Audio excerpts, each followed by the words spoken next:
Hey guys, welcome back to another exciting episode of Is It Wrong? On this show, we promise to give you the insights to everything, music wise, whatever we're talking about. If you're not a music aficionado, maybe you're just curious about the backstories about musicians and their lives and the successes and the failures, and you're in for a treat today. But listen, first, let me say, I really appreciate everyone who goes on here and subscribes. And for those of you who watch these podcasts all the way through, man, I love it. It's a blessing to me. It's what keeps me going. And just when we're done, make sure you log on to this guy's channels. We'll post everything about him. Probably going to need like 10 pages. But but make sure you subscribe to his stuff. And guys, watch these videos all the way through. There's a lot of real good stuff that happens towards the end there. And don't forget to get some of our merch, man. We got some killer podcast merch. But anyways, guys, so the guy that I have with me today, my God, his catalog of the stuff that he's done and the people that he's played with is mind-blowing. I'm going to read you just a few. You ready for this? He's been with Daryl Mansfield, Andre Crouch, Bishop Carlton Pearson, Tim Miner, who was with the Winans, right? He did some with the Winans, I think. He probably did. Yeah, it was more solo stuff. He's amazing. Yeah. Kurt Carr, Rachel Lampa, Darius Rucker, Phil Keggy, Bob Carlisle, Butterfly Kisses, right? With the mom of it. I used to love that song. Still do. Daryl Mansfield, Tony Bennett, and recently Les Carlson. That's my buddy right there, man. That's awesome. Eddie Money, John Schlitt from Petra, Kid Rock, the Imperials, and the list just goes on and on and on and on. And Brian Duncan, he's doing stuff with Brian Duncan all the time. That's incredible, man. You guys want to know how and why? So do I. So with that being said, Ricky B. Rogers, how you doing, buddy? How you doing, man? I'm doing good, man. You doing all right? Brother. Doing good. Yeah, doing what's good. New? I'm up in my dungeon doing my thing. Nice. Dungeons are good. Dungeons are good, yeah. Yeah, man. I got a new record I have a jazz record coming out, so I've been working on that. Nice, man. Pretty heavily, so yeah. Dude, I told you the other day I love jazz. You know, you wouldn't know because I'm a big metalhead, man, but I love jazz. I know, I saw that and I was like, wow, cool. Yeah, man, yeah. You know, when I went to college, in my later years when I went to college in my 50s, when I was studying, I would listen to smooth jazz instrumental, right? When I'm studying. And then in one of my student success classes, they said that a lot of the students who are successful in college listen to classical jazz music while they're studying. Oh, wow. I didn't even know that. Yeah, that's pretty crazy, right? The things you don't never know, right? I cut my teeth with Dave Wacko and John Patitucci and all that stuff. Abe Laboriel, especially. Oh, yeah. Oh, yeah. Teenager, so yeah, man. That's awesome, man. That's awesome, man. So, listen, I got to meet you at Immortal Fest, and that was really cool, man. You came up to me, said you were a Warrior fan for years. I was, man. I was 14. I think I was 14 years old. My friend, he's going to love that I'm even saying this, talking to you. Mark Scott, and he gave me a Warrior cassette tape. And I think I was 14 years old, and it was holy. And of course, I'm a church kid. I grew up in church. Yeah. Forever, right? My parents, my mom's a Hammond B3 player. My dad's a bass player and a piano player. Nice. And so I just grew up playing with my parents from church to church. And my grandfather was an evangelist. Passed away in the 80s. But yeah, what was I? See, ADD kicks in right then on the spot. Hey, that's all right, man. It's all right. That's all right. What was the question again? See, I lost it.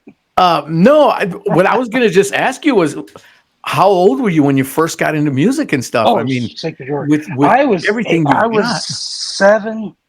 Man, how old was I? I was 7 or 8. Yeah, about 7, I think. Wow. I was 7 years old, and my parents, I don't even know why. It's so long ago now, but they took me into our family studio music room, and I had to spend hours a day just playing 2 and 4, all my hands, everything.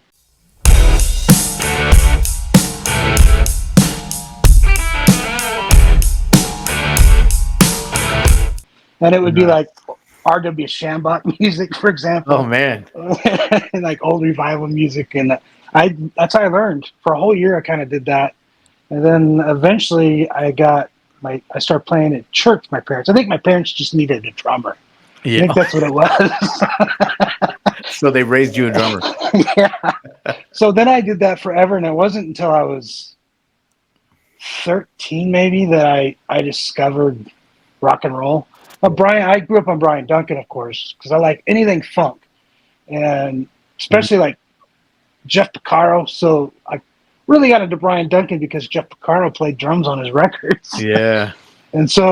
And my parents used to play Sweet Comfort Band stuff during the offering back when they were young. Oh yeah. And so, yeah, I just grew up on that. So I was like 13 or 14, I think, when I discovered like you guys, Petra, Striper, that kind of stuff. That was so foreign to me because it was like, what is that sound, that noise? Because I'm so used to Hammond B3s and, shouting music. Oh yeah.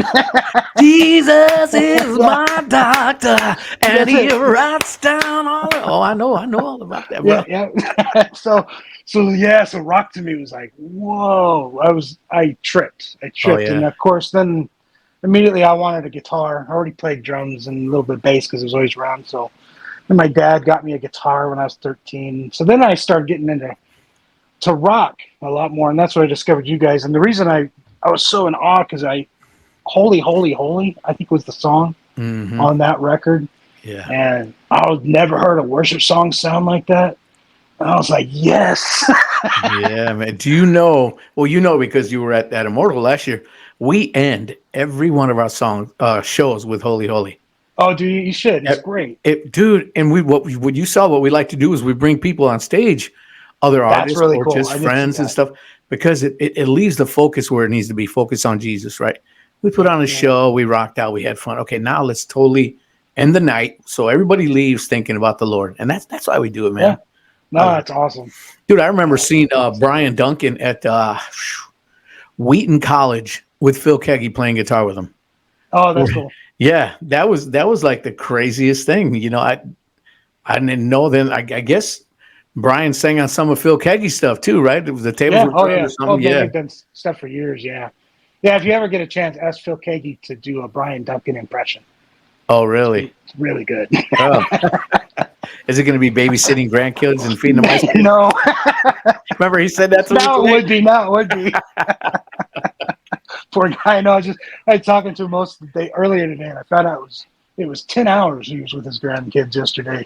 Wow. Because I was like, what are you going to do for your, because it was his wife's birthday yesterday, and I helped with the birthday, and he goes, no, I don't need to do anything for the next 5 years because I babysat those kids for 10 hours. I was like, wow.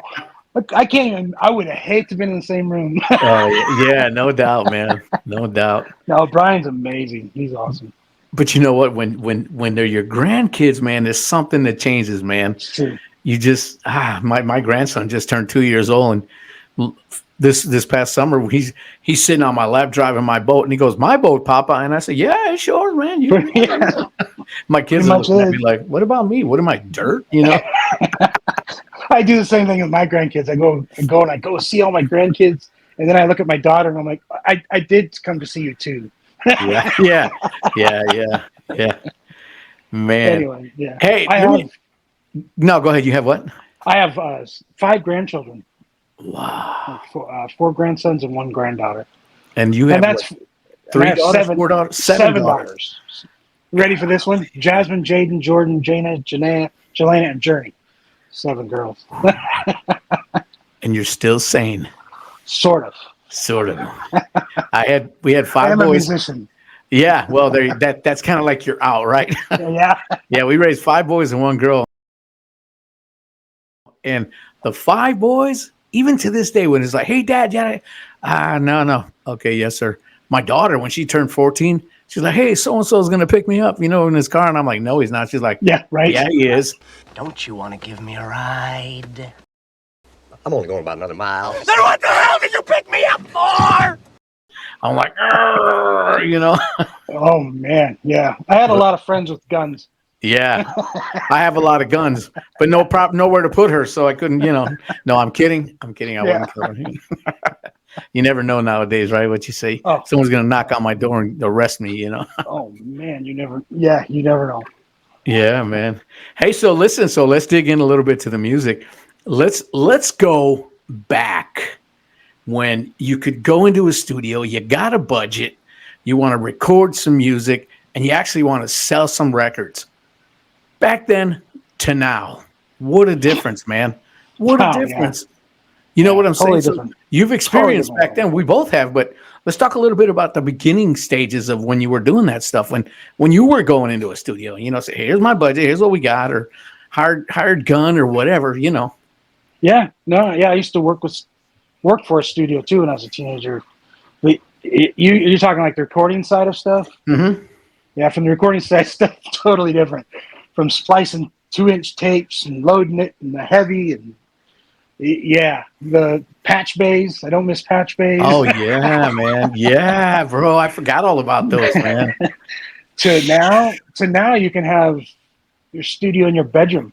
Yeah. I mean, Les Carlson's record. That's how we recorded that. Yeah. Just send it around to each other, and I played my parts in my studio. Each guy did theirs.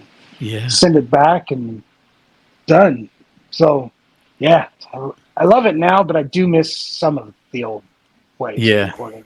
Yeah, it was a lot different back then. I mean, I really enjoyed getting together with the group of guys and our producer and sitting in the studio and tracking drums and everybody watching and falling asleep and everybody giving their input. Then then the bass, then the guitars, then the vocal. That was, to me, that was some of the highlights of my time. Yeah, as a recording artist, and now it's like you said, you can record everything in your home, in your bedroom, in your studio. It's you don't even have to be in the same country. Or in my younger days, I'd experience a session in Nashville where I'd get done, but I was so excited the next guy was there, the guitar player. Yeah, and I'd be kind of waiting around, and while the producer's looking at me, going, "Did we not pay you?" What are you doing here? What are you doing here? What are you doing here? Can I help you? Oh crap! Yeah, man. I gotta leave. But yeah, I miss all that stuff. But I love now. I mean, I love that I can take a recording studio with me inside of a hotel if I need to. Oh yeah, Right there, and I can track guitars or anything I need just on the fly. So, Yeah. but I still use a lot of analog gear, kind of bring you do? it back, except for tape. Still a lot of analog stuff because for kick drums, and I'm a bass player, so yeah. Like it's what? very important. When you say analog stuff, like what? Analog boards, like my analog preamps, Oh, okay. analog board, Gotcha. stuff like that. It still goes into the knob, but Right. Okay. there's certain things. I got a lot of weird studio friends that give me Do ya? lots of advice. Dude, I have. Well, Steve Watkins, right? Our bass player from Sacred Warrior. Yeah. That guy, he's a freaking genius, man. He has figured out a way. You ready for this? You know how we rehearse? Those guys, Tony the drummer, Bruce the guitar player, Tom and Steve, they're all in Aurora, Illinois. Larry is in Oklahoma, and I'm in Florida. And when we practice once a week, we have cameras in all our studios. We're watching each other. Steve set it up where I got a link that ties in directly to my studio, and I can actually mix them how I want it. Not total control, but pretty good. And they can mix me in or out. They can see me. I can see them. We can see Larry. And it's like we're all in the same room. We're collaborating as we're rehearsing. So when we're getting ready for a show, it's like we're all together, but we're not. It's incredible. Is there any delays or anything? I've always wondered that. I mean, is there delays in that? So there is, but the way we've worked around it is I laid all my vocal tracks down. I send him the stems. Oh, okay. And when they're practicing, they can see me and I'm lip syncing it here. I'm actually singing it in my studio, but they're hearing my tracks that I laid down. Oh, very cool. In their studio. Same like with Larry, they're hearing his guitar tracks, and it just works out so good, man. It's like you're rehearsing together all the time. Wow, that's cool. I've actually never tried that. Me and Nathan DeJezer, my partner, has talked about that. Like, you figure out ways to do that, but I haven't done it. I'm just curious how to do that. Talk to Steve. Steve, if you're watching, Steve. call Ricky B. His number is 38. No, 1, 2, 3. I would give everybody your phone number, right? No. Oh man. Hey, so I as I was reading your list that you gave me, there was one name that stuck out to me that I'm like, man, I wonder what it was like. Daryl Mansfield. What was it like playing with him or writing with him or whatever part you took in with him? What was that like? Because I had actually met him years ago, and he just seems like a straight up really cool dude. Daryl, I love Daryl. I miss Daryl. He's going through a lot. Yeah. Man, Daryl actually managed Daryl, so Daryl actually even stayed at my house for a while. Really? But and we did a TBN thing together too. That's probably online somewhere too. But Daryl was, Daryl's an amazing guy. Daryl's he's like the musician transient. That's how I Yeah. would say. Yeah. He's always on the road wherever he Oh, wow. goes, and I love him because he'll go, like, even when he's in Nashville, man, he'll just jump on a stage anywhere and play Yeah. and sing, and yeah, I really miss him actually. Yeah. He's an amazing guy, funny, Yeah. but, Yeah. Yeah. That's pretty cool. um, And with all these artists that you've been able to work with and stuff. also my mom's favorite. Oh, really? Oh, that's cool, man. She loved Daryl. Yeah, That's cool. Yeah, man. If mom was happy, everybody's happy, right? that's right. But so here's a question I got for you, bro. As we've been talking, I'm going to myself. All right, he's playing with this guy and that guy. How do people find you? How is it that you have so many connections? Because as you were sending me that list, I'm going, oh my gosh, oh, I want to I'm the be guy- Ricky, man. I'm the guy behind the curtain. Yeah, that's what you said. You're the guy behind the curtain, man. I'm like, hey, when I grow up, I want to be like Ricky, I wanted to be a rock star, but I had to keep working Yeah. gig to gig. It's weird. I grew up in church, and from church, I just started networking. I didn't know it was networking. I didn't know. From playing with Nancy Harmon, who's on TVN, Right. In her doing that 90s kind or of something, stuff. isn't she? Yeah, now she's in her 90s, I think. Yeah. But she's not on TV anymore. But to Carl Pearson, a lot of those people have come back around too. But then I started playing at a church called Eastside Foursquare. Started going there when I was 13, maybe. And the people on staff there was great keyboard player named Gary Verrill. He just passed away, actually. Oh, wow. Gary Verrill played for Franklin Graham, Billy Graham's son. Roby Duke, who also passed away, was on staff there. Michael Peterson, who's now a big country artist, he was on staff there. They used to fly in Phil Kagi for a Wednesday night service. John Patitucci came through there playing on Sunday mornings. It was a church with a massive budget, and so Oh, yeah. those guys kind of put me under their wing a little bit when I was a teenager. Gary, there's a lot of them. Jim Firth, there's sound guy, big Kenny Reeves, who's taught me engineering. So from there, I just kind of kept meeting people. And then I started, and then before I was of age, I started playing for casino bands. Basically, they're playing covers. And that was really weird for me because I was going from playing covers to like on a Saturday night and then getting up really early and playing at church Sunday morning. Yeah. And I don't know, I was always really driven as a kid to know what was behind the music.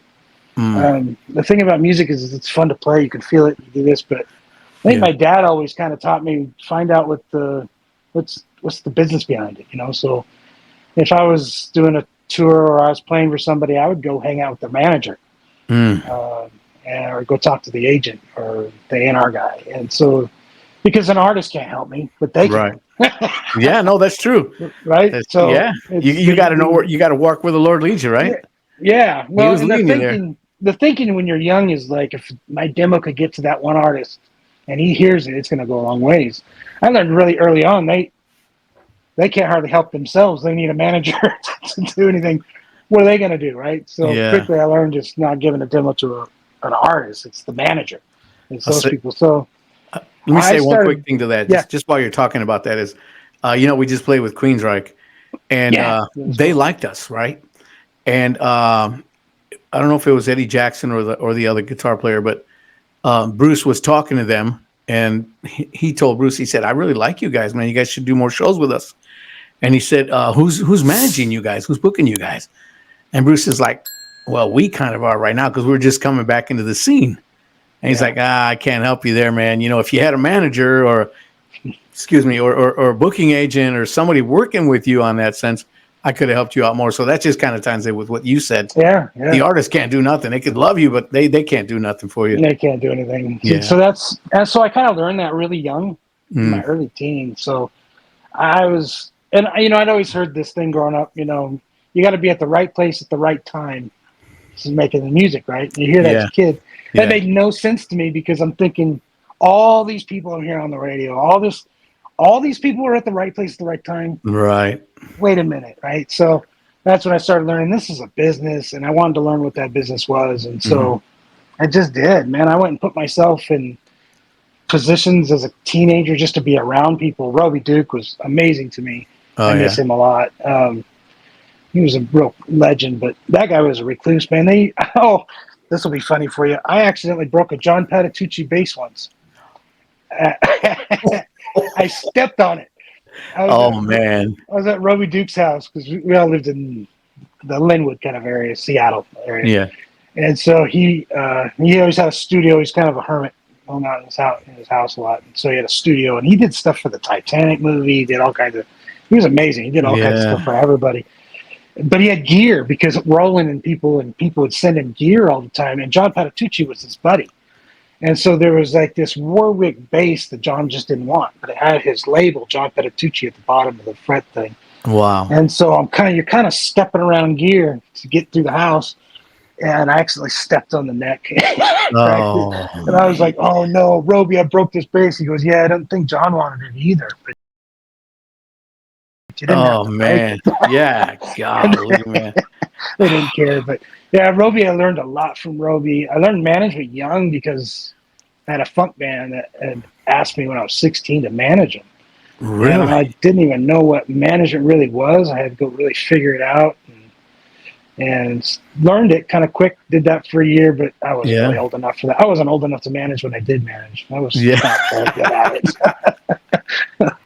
But you were the buddy who was the manager, right? Yeah, pretty much. Yeah. We had one of those. Yeah, so church kind of was my thing, actually, that got me all the way going. And I got, like anybody else, I grew up in church, so I got a little pissy with church and for a while and started a rock band, kind of took off for a little bit. And that's kind of how I met Brian.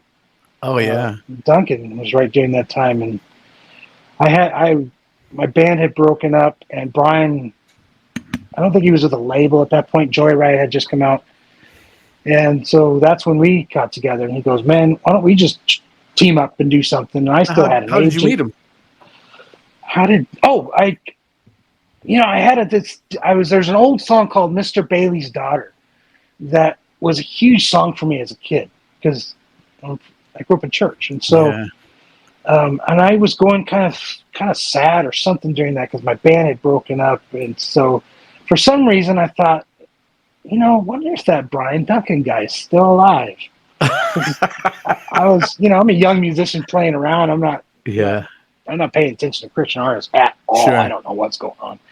And so I did. I kind of looked it up and I think I made a comment or something. I loved this thing. And Rich Davis passed away too. Now everybody's dying, man. I know, man. It's terrible. But he contacted me, and I just told him who I was, and I just loved that song because I was actually trying to find it. This is before the internet's fairly new.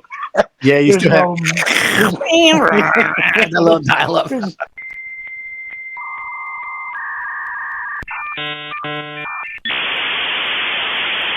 No Facebook, no anything, right? And so I'm kind of trying to figure out where I could go buy that record again because I just wanted to hear that, which is Confessions of a Lunatic Friend. Still my favorite record. And so, somehow, and then I left the house, and back then you had voicemails on the, right? No caller IDs, no nothing. Right. And I came home and, hi, this is Brian Duncan. I got a phone call from him because I left my phone number with the guy. And boy, I think I went, wow, that's Brian. I could tell that must be him because I could tell by his voice. He's funny too. He's witty and fast. And so, just that little bit I talked to him. He's that little. He was just so fast. And so, man, it was just it was timing for both of us really because he was kind of sitting on the curb and I was kind of sitting on the curb we talked for 4 hours our first night. I think we were on the phone for 4 or 5 hours our first night. Everything was similar. Everything, our backgrounds, where I was born, He learned how to ride his bike there. Oh, wow. Right. There's all these little similar things, and we have kind of a similar. I mean, he's more witty than me and much better rider, of course. But Oh, come on. we're a lot alike, and Yeah. just our personalities. And that's how me and Brian got connected anyway that night. And then and we talked probably every day, I think, that week. And Oh, then wow. I still had an agent, and he still had his agency and manager. And so we thought, well, why don't we put some shows together? And he goes, man, you put the band together and pick the songs, and I'll sing them. Wow. So that's exactly what I did. I went and got some of my closest buddies, Walter Finch, Phil Curry, and Sam Matthews, and a few other guys. But and that became the Neo Soul Band. Wow. And so I got the band together. I picked the songs. Brian mailed me a box about this big. I was going to say. It was full of even Sweet Comfort Band stuff. Everything was in it. Every record he had ever done was in it. Wow. T-shirts, buttons. I think I still have some of that stuff. All kinds of stuff. Lunatic Friends stickers and stuff. And so. Oh, wow. And so anyway, he sent me that, and he says, pick the songs. And so I went through a whole week going through all his songs to create a set list. And then while I'm doing that, creating a set list, our agents were setting up shows. Mm-hmm. And so right away, we got shows right away, actually, booked right away. And so then I called my friends, and immediately I started rehearsing everybody. And just weeks later, we did a 2-weekend tour, 2 weekends in Washington, Idaho. Yeah. And then right after that, I had moved to Nashville around 2002. And so right during that time, management, Ray Ware, said, why don't you guys do a live? Anyway, something was set up for us to do a live show in Nashville, which has become Music City Live. Oh, wow. And so we ended up becoming a band. So Brian, basically we said, Brian wanted to be a part of a band. So Right. technically at the beginning of it wasn't going to be Brian Duncan and band. It was going to be like whatever band we had, Neo Soul. He was just the lead singer in it.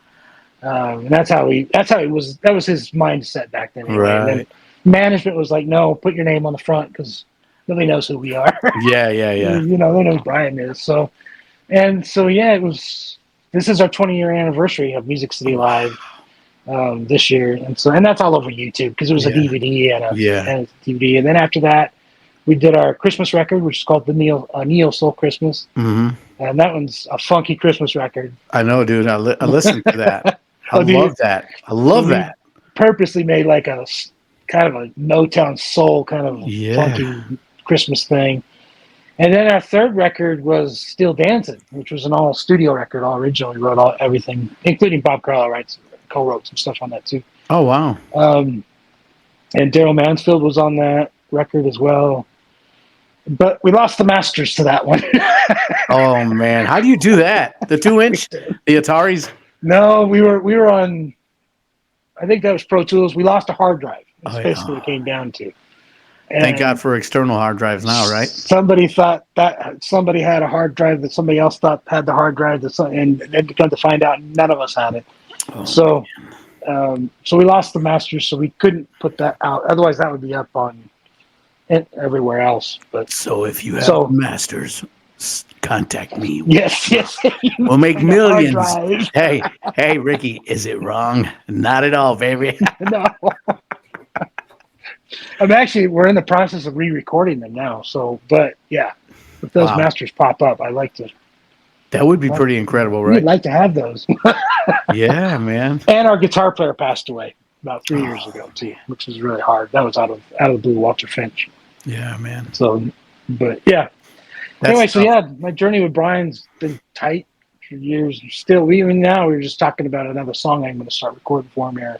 Really? Today, actually, right before you called. He just sent me a demo of something. Well, you told Brian he's got to wait. All right, I'll text him. I'll tell him he's got to wait. I miss him writing because he'd call me all the time with lyrics and be like, "Wow." I do miss him doing music a lot more because I mean, he's the guy that comes out with those lyrics really fast, and then he calls and goes, "What do you think about this?" Yeah, and he's got such a cool voice, man. I remember listening to him he's gotten better as a kid, just going, "Golly, this guy." He's like He's like the white boy Rico Suave. I mean, you know what I'm saying? He's just got that swag about him, and they just Does. and it's so genuine. And then I don't know. I just love this stuff. Yeah, that's You the thing know? too. But Brian's really honest. Like you're just gonna get, even if you don't want to hear it, you're gonna hear it. Well, I have a microphone and you don't. So you will listen to every damn word I have to say! Yeah. I mean, That's he good. just turned 70. Wow. Actually, which is amazing. But Wow. yeah, I miss our times and our time. We had a lot of fun, a lot of years. Yeah, with yeah. Brian. Let's talk a little bit about the Neil Soul Band. Yeah. Who wrote most of that stuff? Did you wrote that, or did Yeah, it was kind of a combination of all of us, but probably more me and Brian and Phil Curry. really? 'Cause, But- man, some of the stuff I heard, I even commented on one of your tunes a while ago. That a few days ago. I mean, I say a while ago, but you know what I mean. That I was like, oh man, I love that. You know, it's just got such a, I don't know, a cool groove to it or whatever. You know, I grew up in church. I think I was well, I don't remember how it was, but in 1985, you know, and then I became the minister of music at my church, and I was doing a lot of Kurt Carr stuff and Clint Brown. I don't know if you heard of Clint Brown, and I have a lot of that black gospel thing, you know, because that's what I'm in church. That's what I was really into, Fred Hammond and all that, you know, and because that's that, you know, you can be a metalhead like me, but you can like jazz, you can like gospel, you can like R&B, you know what I'm saying? And it's all art, it's all music. that's it. It's all, yeah. Yeah, if the music's good, it's good. It's you know, good, and then I look at your list of, you know, what'd you do with Tony Bennett? What was up with that? That was a fill-in gig, actually. Really? That was actually a 3-night casino fill-in thing. That was years ago. I was 30. I was in my 30s back then, early 30s. But yeah, sometimes I'd get just. I'd have a lot of friends. Oh yeah, that yeah. Went. We were all kind of grew up together. We're all in the industry. So Oh yeah. I'll get a lot of calls for. But the Tony Bennett thing was a total 3-night fill-in, scared to death kind of thing. Oh yeah. Were you scared when you first stood on stage with him? Like, oh heck yeah, it might as well have been Frank Sinatra. yeah. Hey, what was? Give me one of your scariest moments on stage, or most freaked out, or give me one good example. Oh, you're that good. You don't have any, huh? All right. Well, when I grow up, I want to be like you. No, I'm sure I do. I mean, I've had like things break. I had a bass break on stage once while I was playing. I had somebody kick over my bass 5 minutes before I had to take the show at a big festival once. I've had weird things like that happen. I did fall off a stage once. So we got some No. That was embarrassing, but I was young and dumb. Oh yeah. I don't know if I've ever really had any embarrassing. I've always been really good since I was a teenager to make sure my pants are zipped up before I go on stage. And, yeah, I don't think I've had really any embarrassing moments. Nothing. Maybe a couple where I've had to sit in somewhere. Yeah. Like maybe GMA. There's a lot of that sitting in with other people at GMA, where I might miss a note or two. Yeah. That's really embarrassing for me. Yeah. Because Yeah. I don't like. If you're going to be a professional, it's something, be professional. Yeah. So Yeah. I don't like messing up. So Yeah. I those just kind of moments. But I was just talking with Daniel Laverty, Jeff Tate's drummer, and that was his big thing. Is when he said when he first went on stage, it was like he was like a little freaked out because like, okay, I just learned these songs a week ago, and I got to make sure everything's tight, you know. And there's a lot that you put into it. A lot of people don't realize the amount of rehearsals needed to go up on stage and do a show. It's one thing when you're recording, stop, hit record, rewind, right, you know, but when you're in front of an audience and you're doing a live show, it's completely different, man. You got to be tight. And you know what? There's no perfect band out there. Well, maybe Metallica, I don't know. But Tower Power. Yeah, there you go. But it's one of those things where, you know, if you don't know the inside to it, there's a lot to it. A lot of pieces that make one part move, you know what I'm saying? So like if the bass player's out of tune with the guitar player, or Tony's tempo is a little faster than it should be, or whatever, it's it's fun, but it's also nerve-wracking being on stage, right? Yeah, yeah, yeah. I think I was just always lucky because I always had gospel drummers growing up, funk guys. So I've never really experienced any kind of weird timings or Yeah. always fear was I was never good enough. That's Yeah. probably always my fear. I'm not good enough for. I hope I can pull this off. Yeah. Kind of a thing. Now I do have moments like, for example, playing for Les Carlson for the first time. I'll have like a weird moment at first going because I listened to him as a teenager. Right. And so they're from my hometown, right? They're a band from my hometown, and so always kind of that kind of thing when I'm playing like when he's sending me tracks for me to record, it's like there's Les's voice raw right there. Yeah. And so sometimes I'd have moments like that with Les. Same with Brian back in the beginning, where it's like, wow, I'm playing and there he is. I hear his voice and there he is, right? Yeah. And so I've had those kind of moments with certain people I've played with where it's like, whoa, this. I don't think about it until I'm working, right? Right. Rehearsals, everything, travel, everything's leading up to it. I don't think anything about it. I'm thinking, okay, I'm just going to do this job and get it done. And it isn't until I'm on stage where I'm actually get more relaxed once I'm on stage because all my work's over. And so it's like, then that's when all that stuff hits me like, wow. First crowd reaction. Okay, yeah, and I'm a funk guy, right? I'm a funk guy. Yeah. So like even last year when we did these shows with Stryper, and I've known Michael Sweet and Tim, especially Canes, for a long time. But even though I've known them a long time, I never played a show where it's their environment. So that was a real trip for me too. Even that kind of thing where it was like, wow, this is like a Stryper show. I just opened. Right, and so there's a 15-year-old that kind of comes back for a few minutes. Oh then yeah. You gotta pull yourself together. You're a professional. Let's get going, right? Yeah, man. Yeah. So I've had those kind of moments because, I've somehow luckily played with all my heroes from my childhood. Yeah, and it's neat, man, because like for me, when we played with Stryper, that was at the Whiskey a Go Go in California, cool. And I was like a little girl, man. I couldn't even really talk to them. I talked to Michael and Oz a little bit, and it's just kind of a weird, like you said, that little 15-year-old comes back, and then playing with Queensryche for me, that was like, wow, just mind blowing. I've got a funny Michael Sweet story for you. This is years ago now, but my company was managing Bloodgood at the time, and Oz Fox was going to start playing for Bloodgood. Right, and so which is perfect because they're old friends and everybody's friends, right? Yeah, it's a gig, right? And so he joins out, and I get a phone call from Michael Sweet to me. Yeah, and he's upset. He's mad at me, and he goes, "Ricky," and I said, "Yeah." He goes, "I can't believe you single-handedly wiped out Stryper." I said, "What? Wait, what?" He goes, "I don't know what we're gonna do. We're never. The band's over. Oz is gone. I don't know what's gonna happen now. I don't know what I'm gonna do." I was freaking out because I'm like, "Oh my god, this is Stryper. This is not some garage band." Yeah. This is Michael Sweet, man. Yeah, and he's really upset, and I'm feeling so bad. I'm like, Michael, I didn't know. He just started. That's when I learned he was a practical joker. Oh, he started laughing. Really? Yeah. He goes, "No, man. Oh man, I was almost in tears." I think he realized man, I was almost in tears, and then he started laughing. And he just called to prank me. Michael Sweet angry, okay? Yeah. Don't make me angry. You wouldn't like me when I'm angry.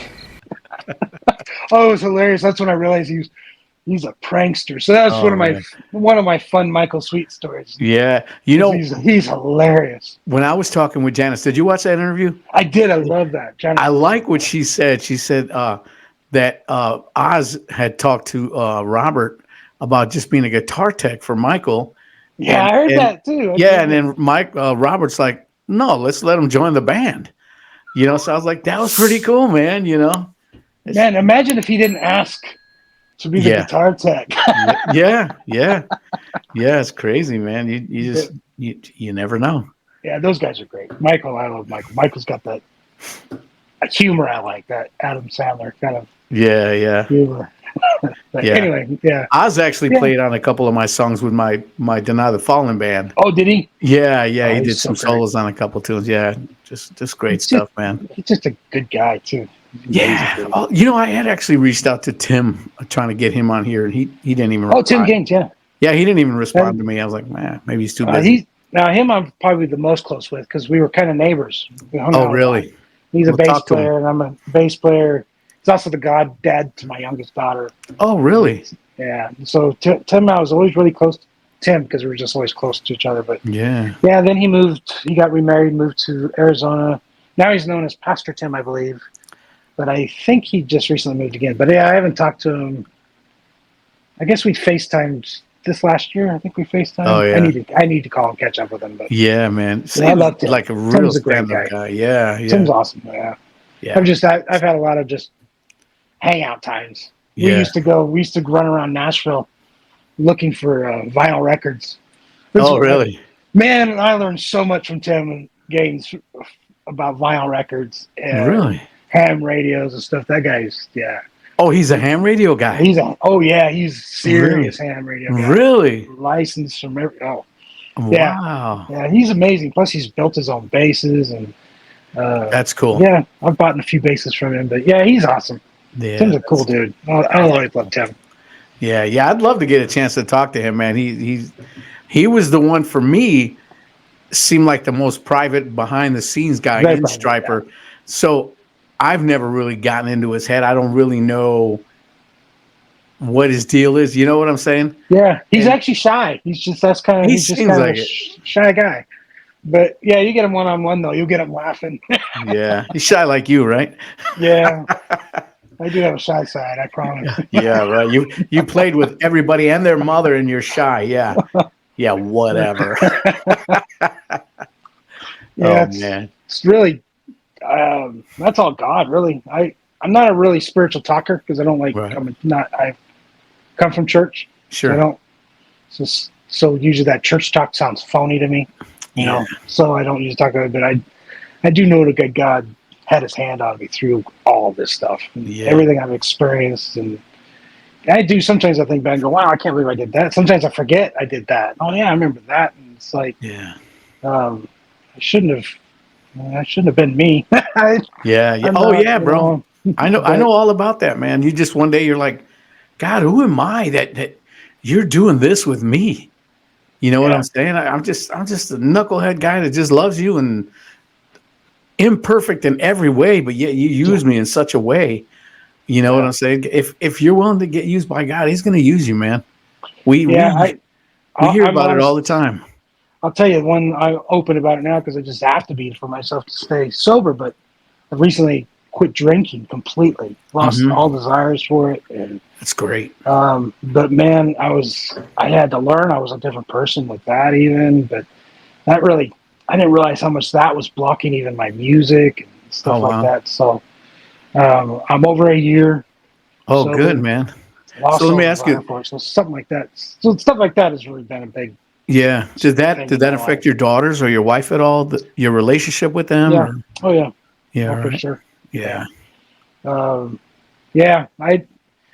I was always so busy on the road back and forth running here and then the management and then I work in the music business side too. You can't just play all the time. You got to be in the business, right, to make a living. So yeah, and with all that and late nights and running around and drinking and flying here and there, drinking was always that one friend I kind of had. Sure. It was easy at night. There's always a reason to celebrate, kind of thing. I always had an excuse.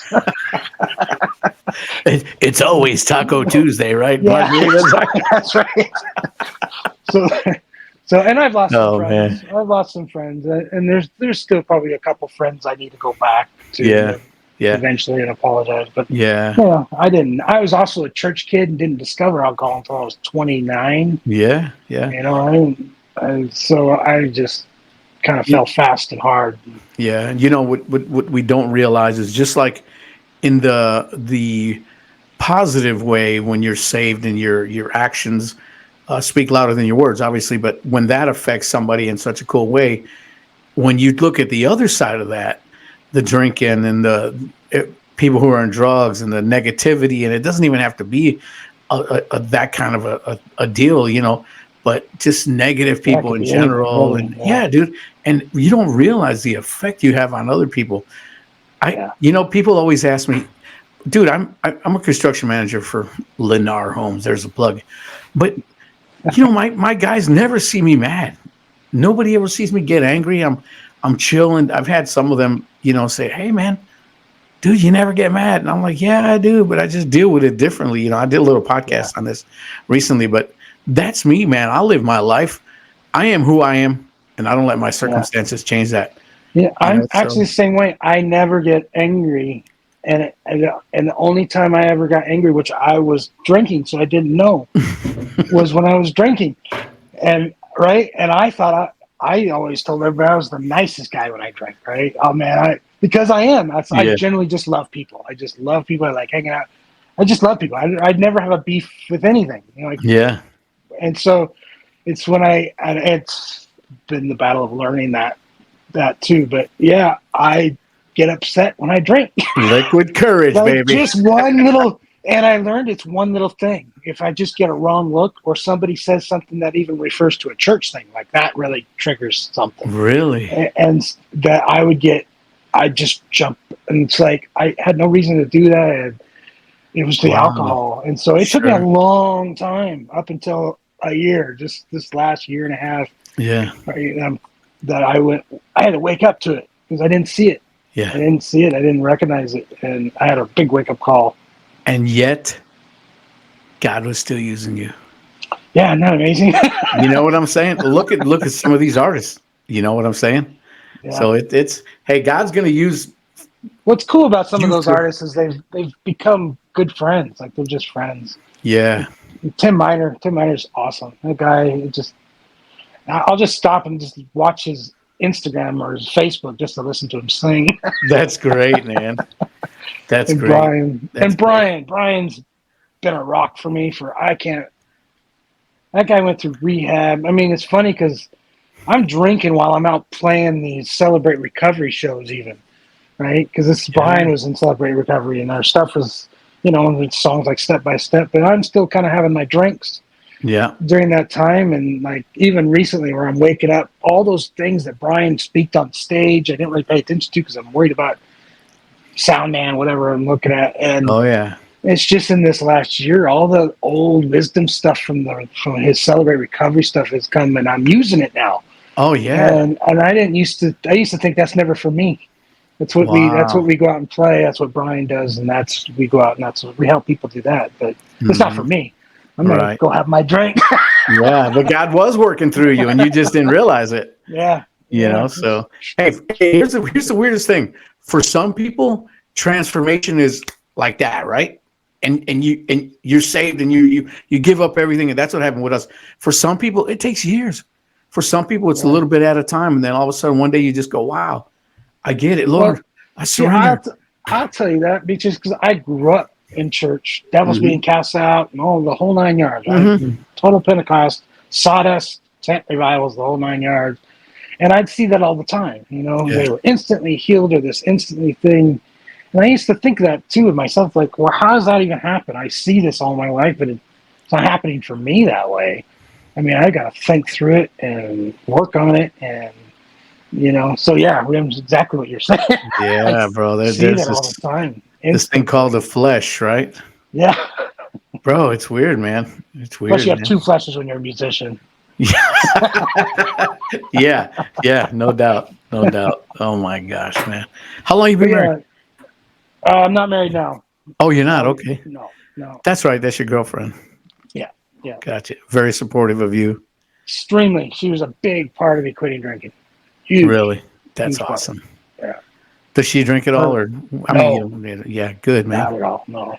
She's no interest in it. She's perfect for me. yeah, no doubt, right?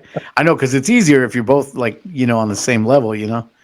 Because if you have a husband who's an alcoholic and trying to quit, and his wife is an alcoholic not trying to quit, or one, it's a weird thing. But yeah, no, you're absolutely right. Yeah. Yeah. She's. Yeah, no, she don't drink, she don't smoke. I don't know how I found her, but I found her. That's awesome, man. And I got to give credit to friend of mine, Pastor Greg, too. He was a huge. Greg Laurie? Greg Lipton. He's a Oh, okay. pastor. He's senior pastor here. Oh, okay, yeah. But a lot of credit to him for helping me out, too. Yeah, that's awesome, man. That's awesome. I'm a big fan of Pastor Greg Laurie. You know, he's Yeah. out there. Love that guy, man. Just, I'll be honest. When I first heard him, I was listening to him, and I'm like, I'm not too sure how to read this guy, you know, because he's just so gentle and so genuine and so just right on, man. Then the more I listen to him, I'm like, I like this guy, man, you know. And then they did that whole movie on him, the Jesus movement, and all that. And I was like, wow, man. You just never know, right? That's cool. The funny part of that movie is they made Tommy Coombs the drummer.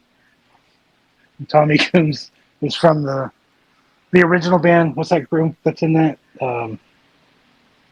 See, now I don't remember the name. The band that was in that movie. Oh my gosh. Yeah, I know the band. Yeah, everybody knows that band. Yeah. Anyway, we know Tommy Coombs, and they made him the drummer in that movie, which was funny. That's great, man. What would you say, in your opinion, has been, and it can't be Brian. You can't say Brian because I know you love Brian to death.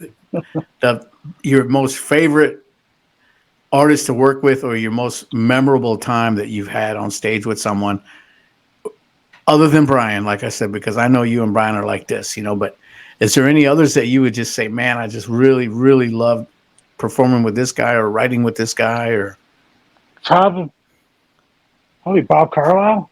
Really? Probably another one, because he's another one who's just amazing. You're making me think here, but I know there's more because they've done so many shows and so many. You know, I'm getting to that age; it's hard to remember. Yeah, man. Well, while you're thinking about that, let me ask you this then: what out of all the songs that you personally have written, do you have a favorite one that you've written, and why? Second Chances. It's probably my favorite. Yeah, why is that? And it's probably because it still speaks to me today, even now, what I'm going through. That was on our Still Dancing record. I'll send it to you. Yeah, if I haven't already. But that's probably my favorite song, just because it means a lot to me. That's cool, man. Personally. Yeah. And so the second half of that question was going to be, what, like, you know, a lot of artists come up with great music because they're inspired by something, right? But then there's also a lot of artists who write music just based on things that are happening today, or not any personal feelings with the song. Just, I know if I write a song about this, it's going to go huge. Or have you ever, to me, that's kind of like a compromise, you know? I mean, forgive me if that's how you write, not you, but anybody. But to me, I think the music that you write has to have a purpose to it, you know? And I'm not saying it's all got to be preachy. There is entertaining and stuff, but there's always got to be some kind of purpose behind it, you know? I think the more you experience in life, the better your songs get. Mm-hmm. Yeah, and the reason I say that, Ricky, is because I hear a lot of songs that people play on my job sites and this and that, and I'm like, that guy can't even sing, man, or that band's terrible, and they're making millions, and I just, mind blowing, man. You know what I'm saying? Yeah, there is the buy the artist thing where you take an artist's label. Mm-hmm. You know, I feel bad for those artists that are going like that, because they're usually not making very much money. Yeah. 360 deals and crazy stuff like that. But yeah, no, you're right. Yeah. I write from definitely feelings. Mm-hmm. Like I might have a rainy morning. Yeah. And I write a ballad that morning just because. Oh, that's nice. Right, just because I feel that way. But funk is kind of my thing. So generally, if I hear a killer horn line or something funky, it'll inspire a whole song, just a little section. So, but writing, I have to go through something before I can. Write, sure. But number one or number two song on your playlist? Yeah, you have a couple songs that are always your go-to songs. I guess so. Tower of Power. Tower of Power by. Tower of Power. it's the song is called Capital S, Okay. Soul with a capital S, Uh-huh. and it's by Tower of Power. Oh, Tower okay. of Power. I'll have to give that a listen. This is their 55th year as a band. Wow. 55 years, but they go back with James Brown, and Oh, yeah. they've been around. Matter of fact, they played the horn section, played on Brian Duncan records back in the Oh, 80s. wow. Wow. But yeah, those guys are kind of my. I don't know why. There's just I love Tower of Power. I love funk. So Yeah, yeah. You know what's weird for me is as that's the my years go-to. as the years go by, is like every And few lettuce. years, unless what? Oh, and And less lettuce. lettuce. Yeah. What is that? If you love funk, go check out Lettuce. And Lettuce is Jesus Coombs, which is Tommy Coombs from Maranatha, and that band I was just talking about Yeah. on the movie. His son, Really? Jesus Coombs, has a group called Lettuce. And Really? I love those guys. Oh my gosh! I don't know how many records they got out now. Really funky and stuff. Super funky. We always called them because we're friends with him, and so we always told him that his band is like Tower Power on steroids because it's like Tower Power but like funk. Oh yeah, hard. That's So, awesome. yeah, those are probably the bands I go to the Yeah, most. yeah, that's awesome. For me, like I was gonna say, it just every couple of years it changes. You know, I hear something new, and I'm like, oh, I love that. Then I'll I definitely go listen through to that. that a lot. Yeah, yeah. And I still have my old school. I have a lot of Latin flavor stuff that I listen to. You know, and La cucaracha, ya no puede caminar, porque no tiene, porque le falta marihuana que fumar. because And then a classical stuff with big arrangements, like because I'm really into string arrangements. oh yeah, I really love that kind of stuff too. So yeah. if I hear something that's lots of strings and yeah, I'm all over the board. Anyway, sorry to interrupt you. No, no. Hey, this is about you. I need to just shut up and listen to you. No. I'm nervous hanging out with you too. It's the same thing. Talking to you. Oh, I man, listened to you when I no. was a kid. Yeah, Amazing. it's all good. So let's talk about Les a little bit. Yeah. I love that guy. That's my He's buddy, amazing. man. Him and Joyce, just great people. I love Joyce. Yeah, they're both amazing. Yeah, yeah. What's it been like for you working with Les? I mean, Amazing, actually. But now I met Les when I was 14, maybe younger. So when I was, it was right during the time where I discovered rock. So it was probably around 13, 14. And my parents wouldn't let me listen to rock, by the way. it's from the devil. They weren't sure. They didn't judge it, but they weren't sure. Yeah, yeah. And so I remember my dad at one point, I was in his truck and he says, play me two bands and remember some, people who don't listen to rock don't generally understand rock singers' voices, Right. what the words they're saying, right? So it's really hard for, if they don't listen to rock, it's hard for them to understand what they're saying. So my dad said, if you can play me two or three of the bands you're listening to, and I can hear with my ear the word that they're singing about Jesus, I'll let you listen to them. Okay. And that's what I did. And so Challenge taken. Stryper was one. There was the record back then. It was Soldiers in the Command. There was a song called Jesus, King of Kings. So immediately I pulled that one out. I pulled one Petra song out, and it was can't remember the song for Blood Good.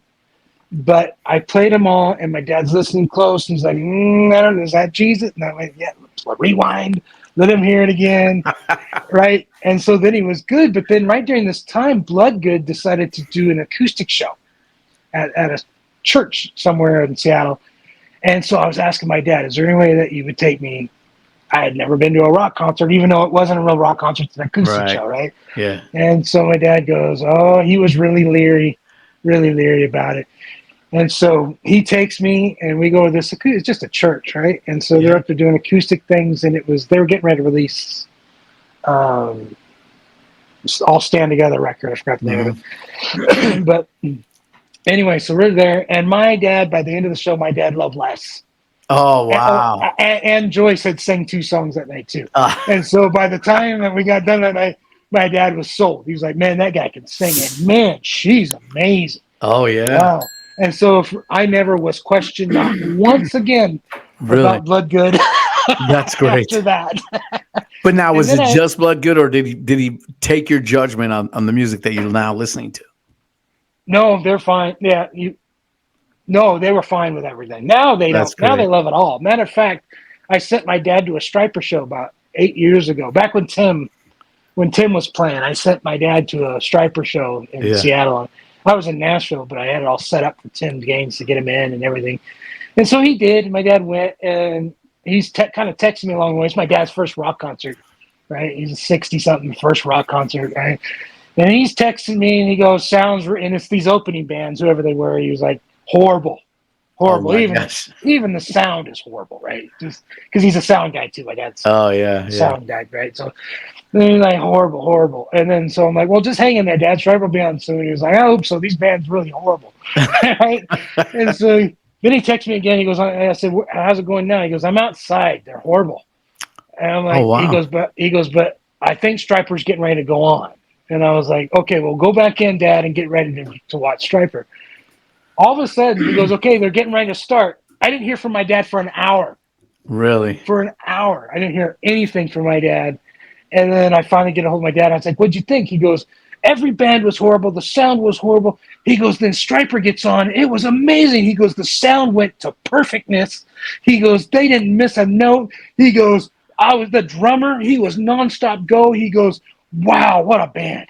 So my dad absolutely loved it. You know what's funny is you remember the days of, let me back up. Let me say this.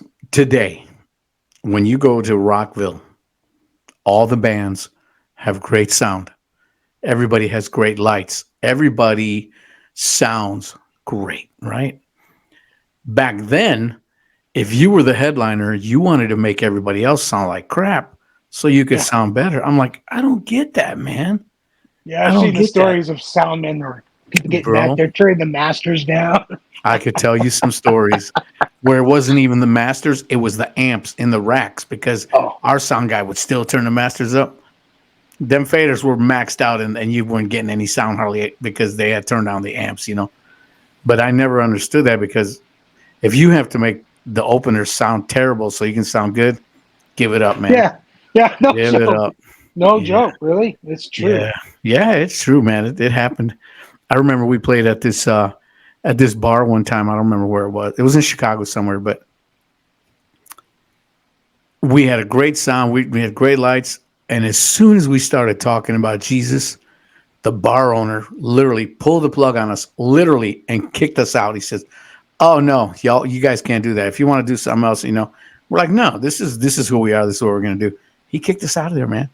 Oh, And really? the crowd was getting all mad because, you know, we were what we were, but we were a good band, you know what I'm saying? And then we played at other bars where guys are holding up their beers, praise God, you know. We actually, with Brian Duncan, Neil Soul, did some club dates, believe it or not. BB Kings and stuff like that, but they did the same thing to us. They're like, pick the songs that don't have all the religious meanings in them. None of it off stage. I mean, they gave us like a list of rules, and I think Brian did it anyway. But yeah, of course, yeah, you're gonna do it no matter what. Yeah. Wow, man, those experiences. But that's great. yeah, no, working with Les, and so later in the years, of course, I'm in Nashville. I own a management company. I was really good friends with Michael Bloodgood, by the way. I've known Michael Bloodgood since I was 16. I used to go have breakfast with him, and we're bass players. He had a lot of respect for my bass playing. Yeah, and I loved that. He was a really good rock player.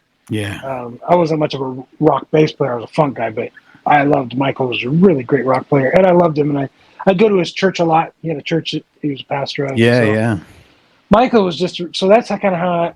And so during management, me and Michael started talking. He wanted to kind of get Bloodgood back going, and so that's when I started really hanging with Les the most. Was 20 years ago now, but yeah, Les has always been a really cool guy. He's just amazing. I can't believe how he pumps out lyric after lyric, though. He's starting to turn into Michael Sweet. Yeah, bro. I'm telling you, and it's all good. And every one of them. It's not just words, man. It's like, man. Yeah. But you know what? Here's my saying. So when that's all you're focusing on is writing, then you're in that writer mode. You know what I'm saying? I've had writer's block for years because I'm focusing on work and my kids and da. You know what I'm saying? So it's easier when that's like when we were in Warrior, we were writing and writing and writing it. It was nothing for us to write. The song "He Died." I literally wrote that. I kid you not, 10 minutes on the piano in church. Wow. Wow. And that's been one of our most powerful songs. But now I have to work that much harder to try to come up with stuff because it's not always in my head like that. You know what I mean? But if you're like me, you get older and you get more tired. What time is it? Oh, it's 3 hours past my bedtime. No, I mean tired. I mean just create. I'm always in the studio, so bro. Sometimes, bro, it happens to me. I'll be in here. I'll be working on something. I'll go to mix something, and all of a sudden I'm like, I'm done. Save. I close everything. I go. Yeah. It's just, dude. I know the feeling, man. And then Steve Watkins, I'll keep going back to him because he's a beast, man. That guy can be in the studio for days and he don't get tired, man. You're ready to pass out. He's like, oh, hey, check this out, man. And he just go, man. I got a lot of respect for that guy, man. That's awesome. Yeah, man. Yeah. But Ricky, listen, one last thing I really wanted to know is, with all the stuff that you've done in the industry, all the artists you've met. And too, what's funny is all of my friends who do the same thing I do. I haven't played nearly as many artists as they have, so I'm always looking at my friends, going, "Dang." Yeah. One of my friends, Dwayne Laring, childhood friend of mine, Dwayne Laring, he was started of a group called Sonic Flood. And wait a minute, I've heard Sonic Flood. Sonic Flood was like a worship thing. Yeah. I'm pretty sure I've heard of that. They were on Goatee, I believe. Goatee, Toby Mac's record label, I think, back then. But we grew up together, a church thing. Mm-hmm. And he ended up, after Sonic Flood, ended up playing for Kelly Clarkson and all these big names. So sometimes that's why I guess I don't see me as that big of a deal. Yeah. I got so many friends that do more than I do. Yeah, but you know what? It's all relevant. You know what I'm saying? You've done what you've done with. And most people haven't done even what you've done, I mean, but the big question I was going to ask you is this is because I know what my answer would be, right? If you had the chance to say, okay, I want to write with that artist right there and be on stage with them, who would it be? Do you have anybody you've said, I've always wanted to work with this guy or that guy? You ever thought about that? I mean, there's so many of them. Yeah. There's many that are friends that I've loved that I haven't worked with yet. Reggie Ham.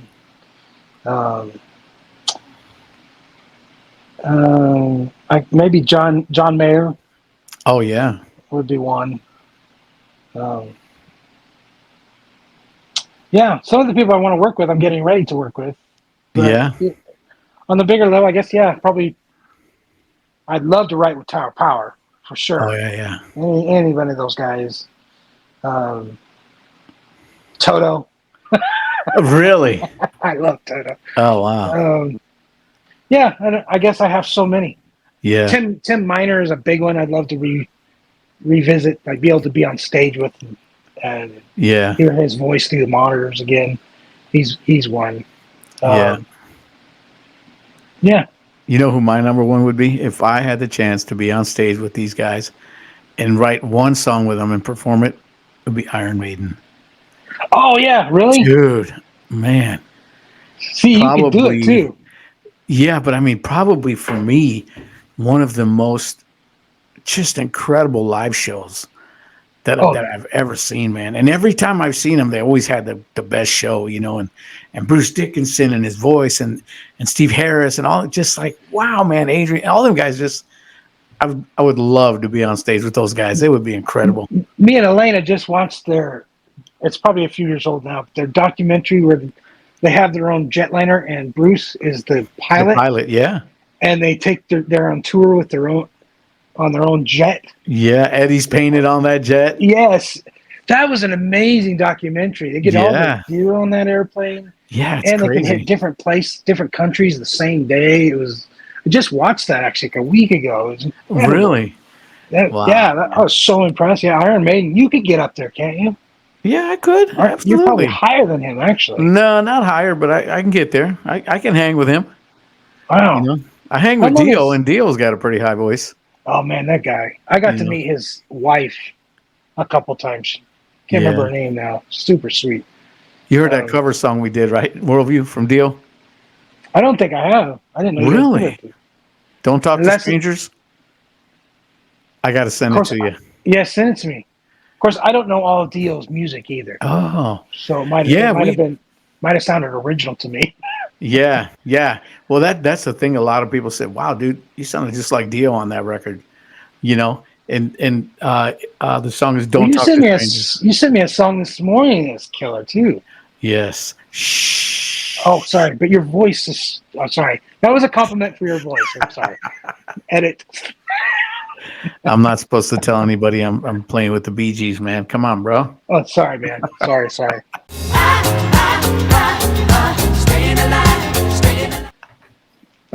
Oh man. But Ricky, man, it's been really good hanging out with you, brother, man, and just Yeah, I hope I haven't been all over I'm ADD, so no, my dude. brain kind of jumps all over, and my Dude. memory jumps in, and I'll start remembering something. Oh yeah. Yeah. No, I love that, man. You know, I had somebody. I do want to plug Les's record though, because I played bass on it. So everybody, go get. Sorry, I had to look at the wall. He's coming. He's coming. Yes. Les Carlson. He's coming. But no, I was just gonna say it's. You know, somebody had asked me. I was speaking with someone earlier this morning, actually, and he said, "You know, one of my buddies asked me what the main purpose of your podcast is, because this guy has a podcast, and on his, basically all they do is interview artists, kind of like what I'm doing, but." Yeah. With me, I do other things, like I did the thing on the paranormal, and I did one with a detective talking about what it's like being a Christian and being able to be a detective. Yeah. Bro, yeah. And so I try to cover a lot of different things. I did one with Meatball, who was the Micro Wrestling Federation champion. He's a little midget guy. Oh, wow. Yeah. And I okay. did one with him. And he's like, you can call me midget. We call ourselves midget. I love being called midget. You know, I'm like, well, cool, man. You know, he doesn't get all upset when people call him that. But for me, it's not, you don't have to be like a mega artist to be on this show. I love having that, you know, but I just love talking with people that have the same interest. I will tell you, about an hour earlier today, I was thinking, maybe I should cancel. I mean, I'm not anything special. I almost called you thinking, you sure you want to interview me? Bro, I'm nothing special. I would have knocked on your door and dragged you in front of that screen, bro. Ricky, get on that screen. Get over here! But you know what? You have stories, right? And that's what it's all about, stories, man. Just stories and people you've come across with, and some of the backline stories with them. You know, that I love that kind of stuff, man. I won't give names, but I got to give credit to a few. There's a few older musicians that are older than me that. Yeah, go ahead, man. Go ahead. Really mentored me. I don't want to say any names, but I do got to give them credit for even some of the gigs I've. Say their names, bro. Roger Wood would be one. A huge mentor of me growing up. B3 player, killer B3, probably one of the best. Wow. But I literally learned how to almost play bass by watching his feet on the B3. Oh yeah. I That's the bass. follow and follow the notes, and wow. And then when I'd get it, he'd shut the B3 pedals off, and so I had like mentors like him. Ray Ware was a big mentor to me. So I've had a few guys like that in my life where I was young, and they really, really put a lot into me. Roger Wood especially, because he was always trying to get me out to Nashville. Just stop talking about it, go do it. That's what he'd always tell me. Just stop talking about it, go do it. And so I mean, I didn't do all this by myself. All this learning, and even I had some really amazing people along the way that kind of taught me. And I was a homeschooled kid, so that's all I did, music. Yeah. So I feel like an idiot sometimes, though. That's all I know. Yeah, but you know what? At least you got the not the attitude. You got the opportunity to do that. You know, and God put the right people in place for you, and it's great, man. I mean, I would love to meet some of these guys myself, and I haven't met some of them, but just to be able to say that you've done stuff with them, that's great, man. You know, you don't have to be the main guy in the limelight. You know what I'm saying? You're a genuine guy. And what I've gotten to know about you, you're a real cool dude. You know what I'm saying? And we talked a little bit about maybe you and I doing something together. You know, and it'd be fun. dude, no, man, this is great. This is great. It's been good having you on, man. Man, I really appreciate enjoyed you it. Yeah, man. asking me. Hey, I mean, my pleasure, bro. And I imagine even like you're the Queen drag drummer. I imagine feels good because it's like we're always the behind the scenes. We're always behind the artists. You know, Yeah. no one really cares about especially the bass player. Oh, dude, there's this new video I just saw on Instagram. I think it's Instagram where it's a church going, "Hi, I'm the worship leader. Of course I'm this, right?" And "Hi, I'm the guitar player. Of course I'm changing my strings." And it always gets to the bass player and it goes, "Hi, I'm the bass player. Of course," and it cuts right off. Oh. You know what's funny about that? I sent one to Steve Watkins, our bass player, last night, and we have a group text with all of us in the band, and it shows a guy standing in front of Jesus, and Jesus says, "Well, you almost made it. You played bass guitar with a pick." And Steve commented on there. He's like, "Hey, well, me playing with a pick has made me a better bass player or whatever." You know, which was really cool. It was really fun. Really fun. And guys, as usual, man, thanks for being part of the Is It Wrong family, man. I hope you enjoyed our conversation we had tonight with Ricky B. Rogers. He's got a lot of inside stories, and I'm going to be posting all his links and his websites and some of stuff from Les Carlson and just a little bit of everything that he's got, man. Support the guy, and if you have anything you want to say or whatever, hit me up on the comments, and thanks again, man. Love you guys. God bless.